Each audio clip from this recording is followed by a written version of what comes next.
I'll go over to the Q&A and just kind of look through here and see if I can see anything else.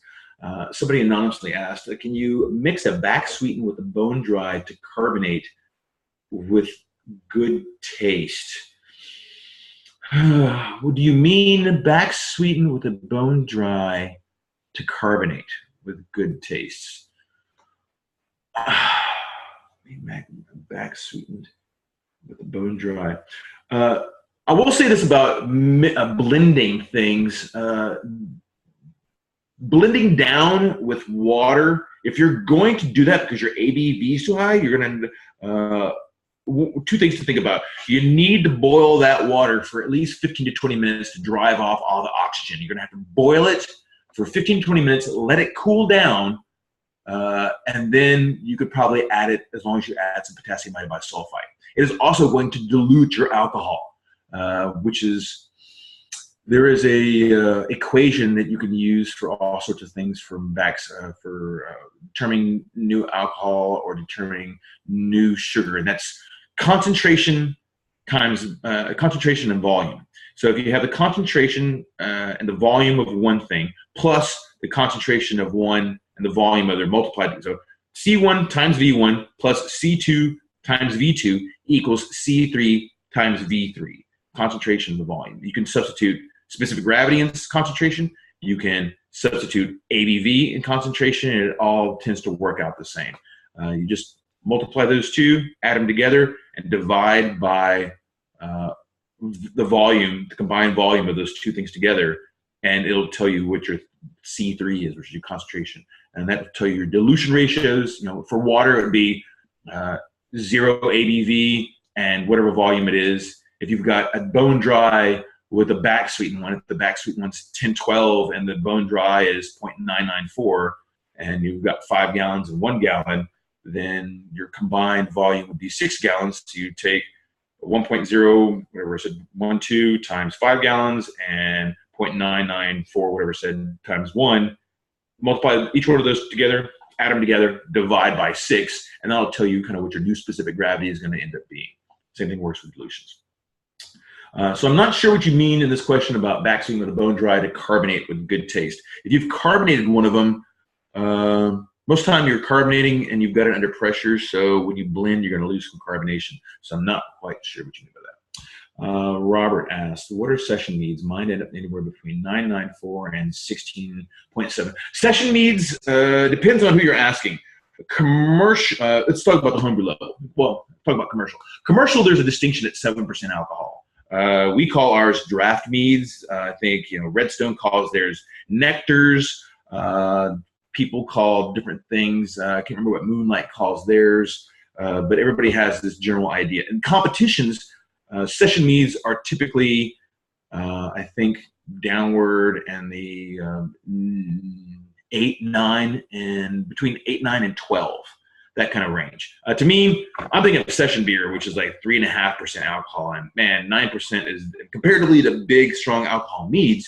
Sure, it's a session, but if I want to have high drinkability, where you consume it at a regular pace with other people drinking cider or beer, I think a more appropriate level for what a session mead is like 5% to 6.5%, maybe 7%, somewhere in that range. And you can drink more of them and tend to prolong the alcohol abuse. Some people are after the big hammer and go for it. Sometimes I'm just in the mood, and when it's super hot in Texas and it's 100 degrees outside, I don't really have much of a desire to drink port wine or big, strong, thick, heavy meads. I'd rather drink something more quaffable and refreshing. So that's what we call session meads. For you to have between 9, 4, and 16, I would call that almost, in competition, they would call the 9, 4 to 12 kind of session meads, and our hydromels, same thing.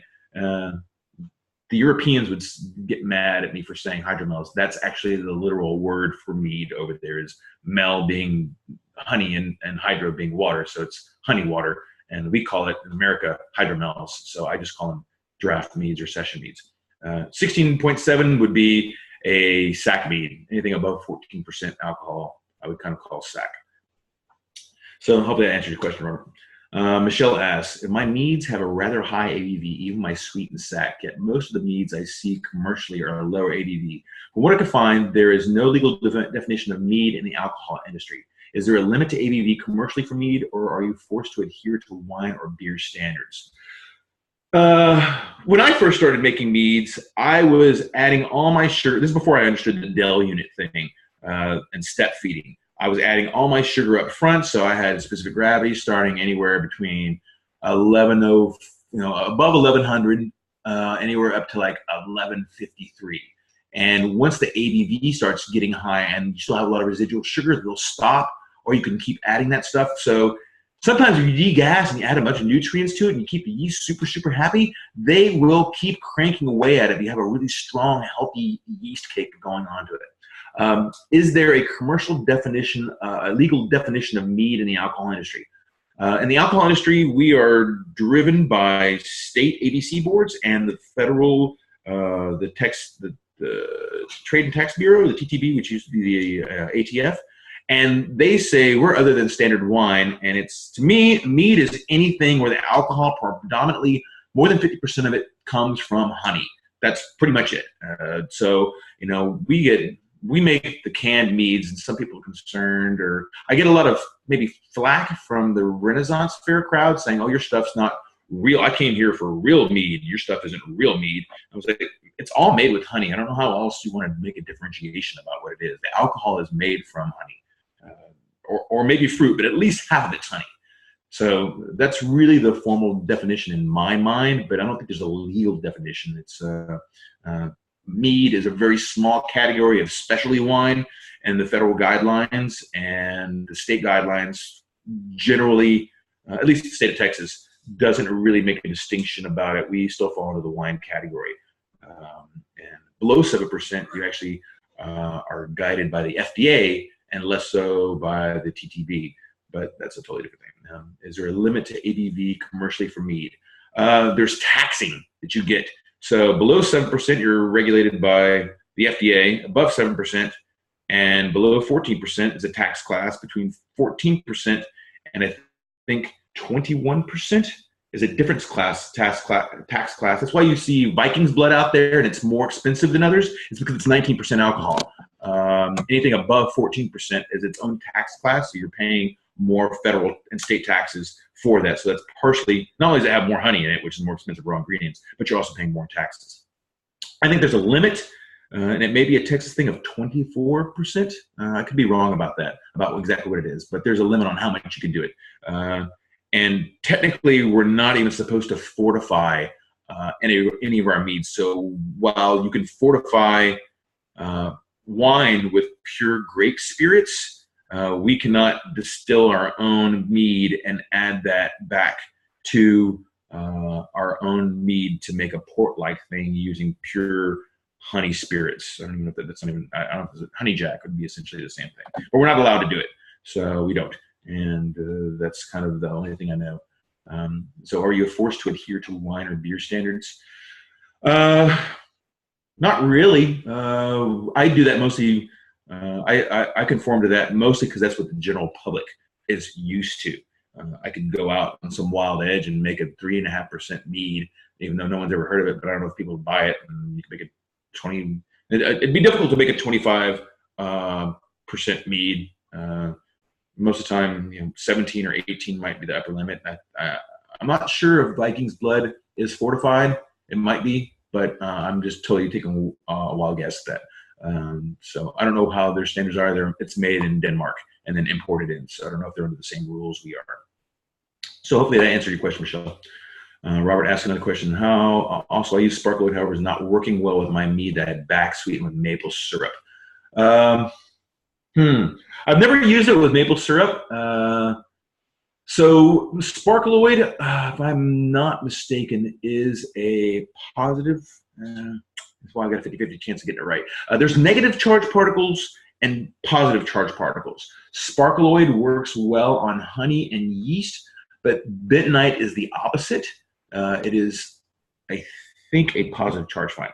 It might do well for you. You could also try using Super Clear, which is Kisosol And chitosan, people who have shellfish allergies wouldn't use a chitosan, but it has both a positive and a negative one in there. It doesn't really clear up pectins a whole lot. You usually have to use pectic enzyme to try to clear that up or filter it. But you might try that. Like I said, I haven't used Sparkloid on everything, but we do use it on just our traditional, and it works really, really well. You might try to crash it and then make your Sparkloid, and while it's, you have to boil it for like 15 minutes. And at the end of 15 minutes, and part of that reason is to drive the oxygen out of there, and also to make the little micro beads integrate into the water. But when it's still hot, like right off the stove, pour it into your cold mead and stir it up and see if that doesn't help. It's if you've already done it once, maybe do it again or not. You're gonna have some stuff settle out of it, but maybe you just try it next time or use a different finding. I think I've looked on the Winemakers magazine, and I found a pretty good article talking about different findings, and I just can't remember off the top of my head whether one's positive and one's negative, but there's different ones, and they work on different things depending on what kind of charge particle they have in it. They work on the opposite side. So hopefully I answered some of the questions, Robert. James asked another question, like sweet mead, specific gravity has always been 1135, thereabouts. Using 2 gallons of honey for 5 gallons. The alcohol has been fairly low, 6 to 8%. Should I not use so much honey at first and then back sweeten? Interesting. So only 6 to 8. I can't remember if you use nutrients or not. So yeast, when they're in lag phase, they are assessing the situation. What they're using is, I think, osmotic pressure. So it's part of the reason why honey is not fermentable when it's 80% sugar and it hasn't been diluted. As soon as you dilute it, it's the pressure goes down, and any kind of microbiological thing can get in there. When it's the high sugar, liquid sugar content, it basically dehydrates or sucks the moisture out through the cell walls and basically allows the pressure of the sugar to crush it, osmotic pressure. So when you start at 1135, that's a fairly high starting gravity. You would probably at over like 1125. I tend to start with about 2 grams of yeast per gallon. It's kind of 1125 is about my threshold there, and I don't do like 1.5. I just go from 1 to 2 just to make it easier. So anything under 1125 starts getting a little bit more sketchy. But with nutrient additions and degassing, that tends to help a lot of things. If you're only getting, let's see, you're using 2 gallons of honey for 5. That's 24 pounds for 5 gallons. Yeah, that's a pretty substantial amount right off the bat. You are going to probably stress the yeast enough to where they're not going to want to really get started. So if you know you want to use that amount of honey, I would start with about half to 3/4 of that. And once it goes down, like once you've gone to like the first week of fermentation, you could probably safely, and I wouldn't wait much more than 7 days, probably somewhere after 4 days, but before 7 days, add the rest of that honey and mix it in. You don't want too much alcohol generating. You might crush out the amount of alcohol. So I'm trying to think, thinking through those Dell units, the alcohol has been fairly low at 6 to 8%. If you didn't have any nutrients, the yeast probably petered out. If you have that much residual sugar, by the time the alcohol got to 6 to 8%, those Dell units, which is, again, 4.5 times your ABV plus your percent residual sugar, which would be like whatever your Brix are, and Brix are 0.004 specific gravity. Roughly 0.004, every 0.4. So 1040 is like 10 Brix, 10.5 Brix on average. So you add those together. If it gets above 65, it's going to peter out. So step feeding, yeah. You probably want to not use so much honey at first, but plan to use that honey. You could probably add it in there within the first 1/3, and the yeast probably won't have much of a problem consuming it. They just need an easier start in the beginning to get going. And again, adding oxygen, taking away the CO2, adding nutrients, all those things are going to speed up your process and not stress out the yeast. I mean, we like to think we make alcohol, but it's really yeast that make the alcohol, and you are basically at this point a yeast wrangler. So Annie was asking more about techniques in making session meads. Techniques. So I was looking at that and what you mean. I'm trying to understand what you mean by techniques and making session meads to make them better.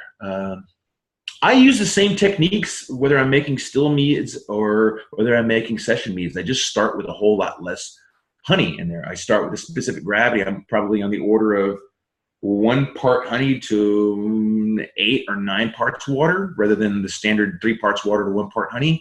So you're going to start with a whole lot less. I use the same nutrient regimen, so I'm always going for the same amounts of parts per million of nutrients. I don't like back off a whole lot of that.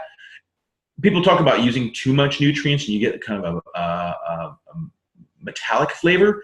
If you go by the instructions, I think you have to go over by quite a bit. Again, I'm usually somewhere in like the 200 to 280 ppm of nitrogen, and it's hard for me to dial back. I know how much I use for a commercial scale, but I haven't made 5-gallon batches. It's a few grams here and there. It might be 1.5 grams of Fermade K or 4.5 grams of DAP and maybe 2 grams of Fermade O in each of my staggered nutrient additions. And that's kind of just remembering something off the top of my head. You're kind of in that ballpark, and you'll do that twice. You'll add that amount right after fermentation. This is for a 5-gallon batch. And then the other half you'll add like for a session mead 3 or 4 days later. And again, if you're doing it, I recommend doing it in a bucket versus doing it in a carboy, because if you add that on that 3rd day and you haven't got rid of the gas out of there, it will come shooting out like a volcano, and there's nothing you can do to stop it. It will just keep on flowing out of there. You can use a bubbler, but you can also use a blow-off tube, which is basically a cork, a bong with, you'll get those 3-piece bubblers. I've just broken off the outside, just stuck a tube in the center tube, and just let it go off to a container with star sand or other things. That way, if there is a blowover in it, I've got a 1/2-inch tube that won't get plugged up and have any problems with it. But if you add those nutrients to it, it can nucleate the whole thing and really make a big mess. So techniques on that, again, the goal is to temperature control, add nutrients, degas, add oxygen. So those first 3 days, you're opening the lid up, you're putting the leaf stirrer on there with the drill, you're mixing it up, you're keeping it in a stable temperature. I notice a lot of people that start new, they think that whatever your ambient air temperature is what the temperature of your must is, and that is not necessarily true. If you have like a basement, you put it on the concrete floor, that acts as a good sink to sink it away. But in Texas here, unless it's the wintertime and I stick it in the ambient air, it might be 74 in the ambient air. It is never going to chill down colder than the ambient air. And in fact, fermentation is an exothermic process, means it makes heat. So you need a place, a way to get the heat away from that. Air flowing across a bucket of liquid is not a very good methodology for removing heat. You really want liquid to liquid transfer. So you get a tub, like a Tupperware tub that's big enough to hold your carboy. You put the carboy in there, or the bucket in there, and you put some water in it so it's about the same level. And then you can take 20-ounce frozen water bottles that are only filled up about 3/4 full, so they don't really expand, they don't blow the top off. And you can kind of float them in there, and you swap them out. At nighttime, in the daytime, you can swap out 2 or 4 of them out at a time. And you keep a floating dairy thermometer in there, and you can look at the bath. And the bath water temperature is pretty close to what the fermentation temperature is going to be. If you're looking at your air temperature, it may be anywhere from 6 to 8 to 10 degrees higher than that inside your bucket or carboy, because there's not a really good way for that heat to escape. So that's another good technique as far as keeping a fairly stable temperature, whatever you're doing. There's a lot of yeast strains that do not like temperatures that are over 70 degrees Fahrenheit. I tend to do almost all of our fermentations between 60 and 68 degrees. Each of my yeast, depending on recipes, I found them, and I do change it up quite a bit, but they'll be a little bit different on that. So Annie, I hope that helps you a little bit on your techniques that you're looking for on making the session meads. The carbonation thing, like I touched on earlier, is really a thing that you kind of have to have a keg and a CO2 tank and a way to chill it down. Putting it in bottles and making it carbonated is going to be more difficult. I find the carbonic acid really helps with the fact that, like I said earlier, the body is very closely correlated to how much residual sugar you have in there. And if it doesn't have, if it has low alcohol and not enough residual sugar, it comes across as thin and insipid.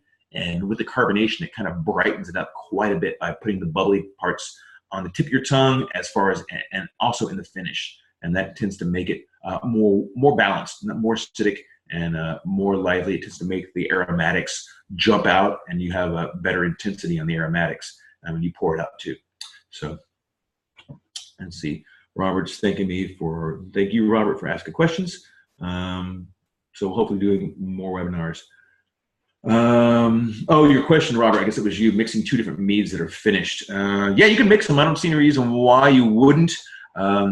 You know, older ones and younger ones use that concentration times volume equation, and you know, just as long as the more accurate you can get that volume, and the better that your hydrometer readings are, you can do the same equation, do it once with alcohol, and do it one with specific gravity using the same volume numbers, and it should tell you what the final ones are. You can always, you know, blend them together and then take a gravity reading, and it should come out, and you can know fairly well that that's what your alcohol is too if you do that. So hopefully I answered that specific question earlier. James asked, what is the best proper way to figure the alcohol content in the finished product?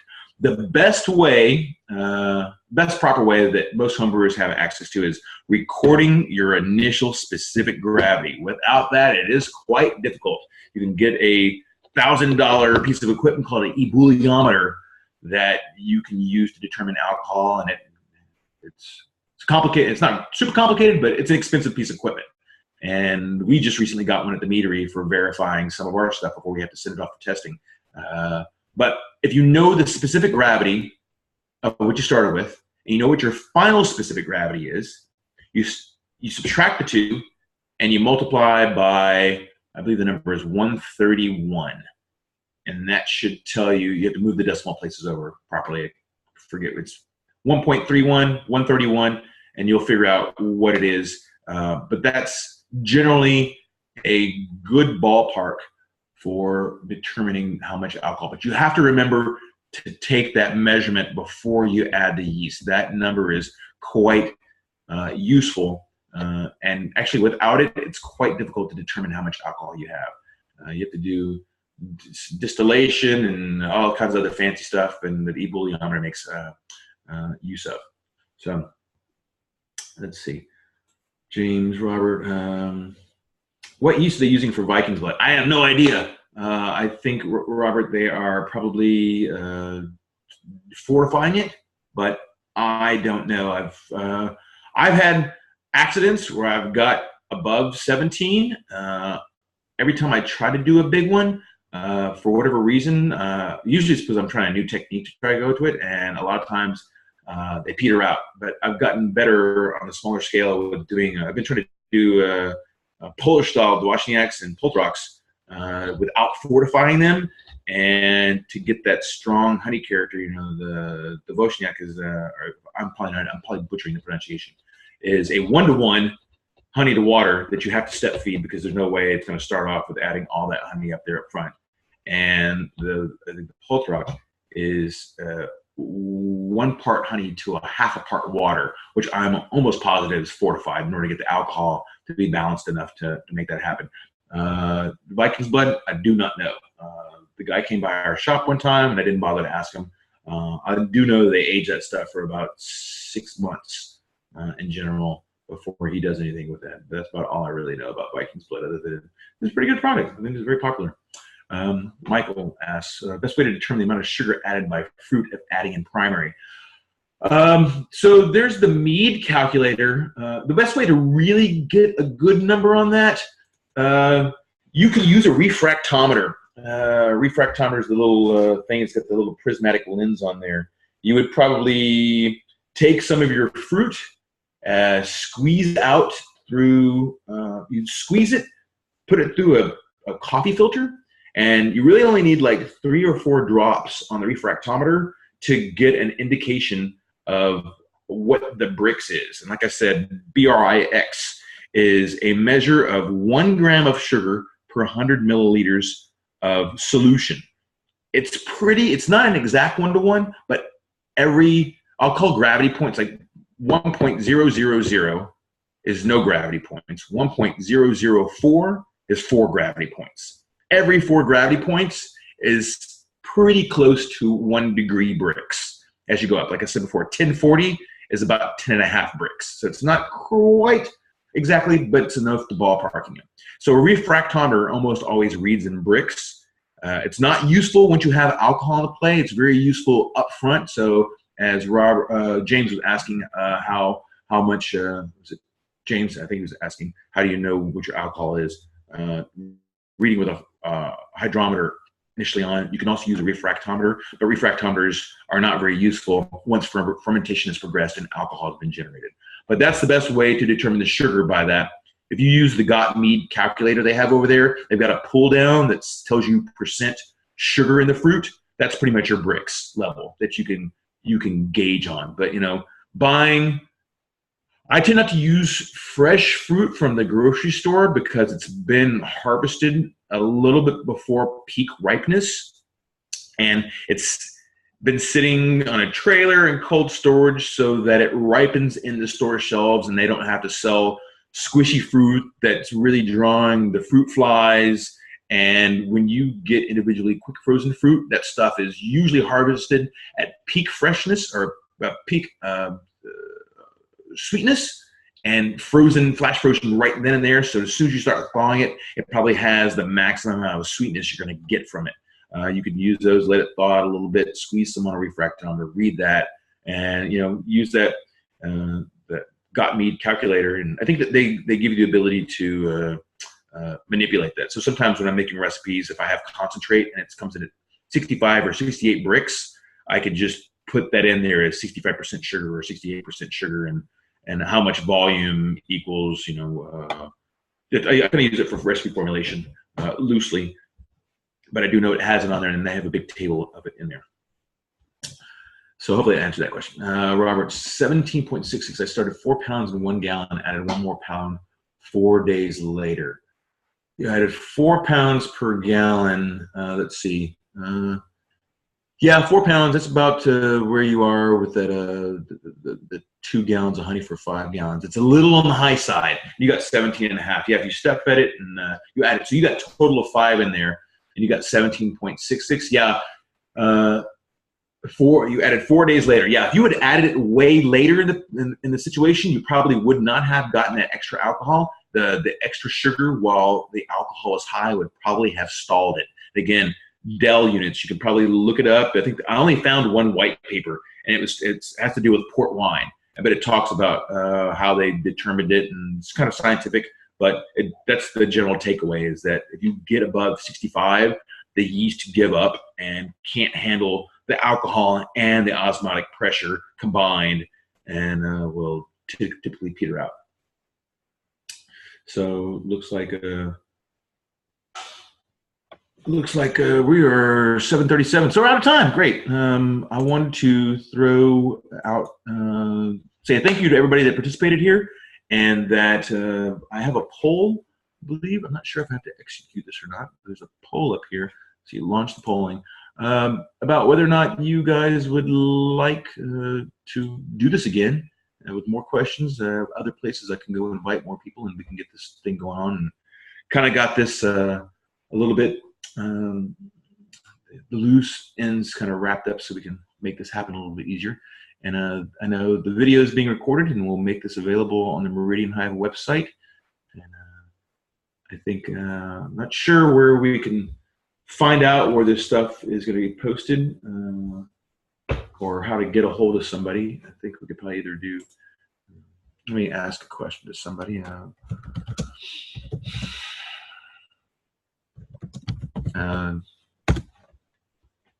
About finding the video for you guys. They may get a hold of me, maybe not. I think they are trying to do some other things. Anyway, I'm gonna wrap it up. Let's see. I see people saying yes, like to do it again. And Sarah, thank you. great. I'm glad everybody took notes, and makes it pretty easy. They can wax poetic on some of this stuff. I've done a lot of it for a long time. I've been making mead from the home level since 2007, and kind of went overboard with it. And a good thing to do for you guys that are doing this stuff, I think it takes a long time to age through some of this stuff. So make one, before it's ready, make another one. And then before those two are ready, make another one. And that way you have a pipeline going, and that way you can enjoy it. And if you overwhelm yourself with so many projects that you can't even get to drinking one, if you just make one and then drink it, you're like, okay, I have to start over again. I really take any notes. I was really more interested in drinking that. But if you keep a pipeline going, you can constantly keep it going. You know, if you have the kegs, you just want to bottle the stuff up, then you can put some away.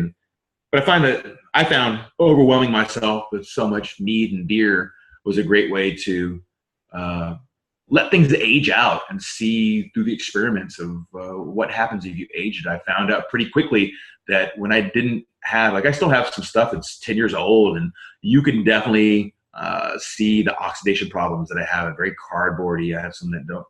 A lot of precipitates fell out of it, and you know, various and sundry things that I've learned by just leaving around. What happens to a 17% mead that is bone dry? It's like, well, it's bone dry. I can back sweeten it, or I don't know if I'll have another opportunity to have a really high alcohol one with, you know, does the honey character come back? And I found, you know, it takes about almost a year and a half for the alcohols to go through an esterification process and making things, make that honey character come back. So I encourage experimentation. It makes it more fun. And so enjoy, have fun, make mead. And I think I'll bail out of here, and you guys have a good night, and thanks for joining. So I'm going to close it out. Thanks, guys.